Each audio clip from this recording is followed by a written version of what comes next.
Hello everyone, welcome to Dhanuja family vlogs. మా పాప first day of school. ఇది మా పాప స్కూల్ అండి. ఇక్కడ షార్జా ఆర్ దుబాయ్లో మనం 2 to 4 years కిడ్స్ని నర్సరీకి పంపించవచ్చు. వాళ్ళకి స్కూల్ స్టార్ట్ అయ్యేది ఆఫ్టర్ 4 years. అప్పుడు ఎల్కేజీలో వేస్తారు.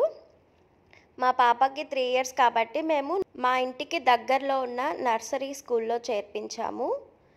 ఇక్కడ అన్ని స్కూల్స్ ఒక ఏరియాలోనే ఉంటాయి. మన ఇళ్ళకి దగ్గర ఇలాగా ప్లే స్కూల్స్ కానీ నర్సరీలు అలా ఉంటాయి. అంతేను, స్కూల్ అయితే మన ఇంటికి దగ్గరలో ఎక్కడ ఉండదు.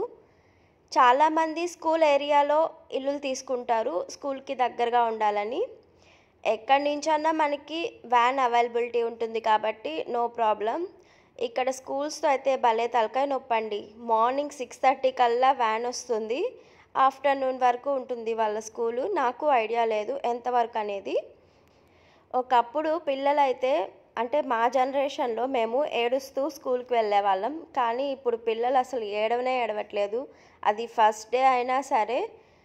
నేనైతే ఫస్ట్ డే వెళ్ళినప్పుడు పాపని ఏడుస్తుందేమో అని చెప్పి నేను అక్కడే వెయిట్ చేశాను. కానీ తనేం ఏడవలేదు, చక్కగా వెళ్ళి రూమ్లో కూర్చునింది. అండ్ మా పాప కొంచెం చాలా యాక్టివ్గా ఉంటుంది, అంటే ఒక చోట నిల్చోలేదు, అంతా తిరుగుతూనే ఉంటుంది. ఫస్ట్ డే క్లాస్కి వెళ్ళినప్పుడు కూడా మేడం అదే కంప్లైంట్ చేసింది, మీ పాప ఎక్కడ కూర్చోవట్లేదు, క్లాస్ అంతా తిరుగుతూ ఉంది అని. తను ఎప్పుడు ఇంట్లోనే ఉంది కదా, ఇప్పుడు ఒక్కసారిగా వెళ్ళి స్కూల్లో కూర్చోవాలి అంటే తనకి కొంచెం కష్టంగా ఉంటుంది. తను టైం తీసుకొని అడ్జస్ట్ అవుతుంది, కొంచెం గమనించండి అని చెప్పాను. అలాగే తనకి ఇలా అంతమంది పిల్లలతో కలవడం, ఇలా స్కూల్కి వెళ్ళడం అనేది చాలా కొత్త అన్నమాట. తను ఎక్కువగా ఎవరితో ఏం కలిసింది లేదు. మాకు మా హస్బెండ్ జాబ్ వల్ల కానీ మేమున్న ఇల్లులు కానీ అన్నీ అలాగే ఉన్నాయి. ఎవరు పిల్లలు సరౌండింగ్స్లో ఉండేవాళ్ళు కాదు.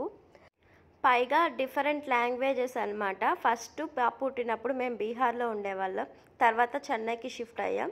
సో లాంగ్వేజ్ కూడా ప్రాబ్లమే. తను ఎవరితో అన్నా కలవాలన్నా కూడా. చూడండి ఎంత బాగా ఆడుకుంటుందో. ఇంకా సెకండ్ డే నేను వెళ్ళేటప్పటికి ఇలా ఆడుకుంటూ ఉండింది వేరే అమ్మాయితో.